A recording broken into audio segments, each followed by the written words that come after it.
Okay, now let's take a look at declaring variables, and let's do a little console input and output.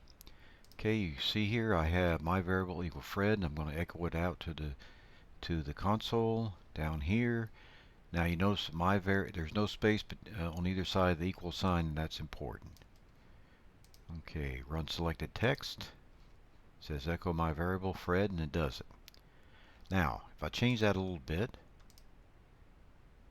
and I'll say my var1 space. Okay, and the reason I did that is my var is already defined, so even if this fails, I will still get something out for it. Okay, I'll run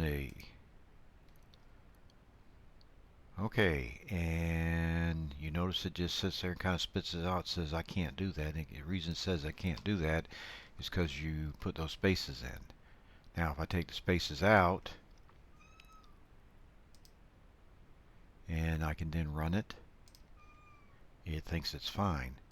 Oh, by the way, I will now change my var to 3.14, and I'll run it, and you'll say, well, you just had it defined as a text string. It's going to error because it's the wrong type. Well, let's see. Okay, that's where it's still Fred. Okay, run selected text, and it says 3.14, which is not quite irrational. Talking about pi. Okay, now you're also seeing here, this is how to echo something out. You say, what happens if I want to put something in? Well, it looks like this. I'm going to run the selected text. It says type something, and it's sitting there looking at me. And I don't know. I'll just say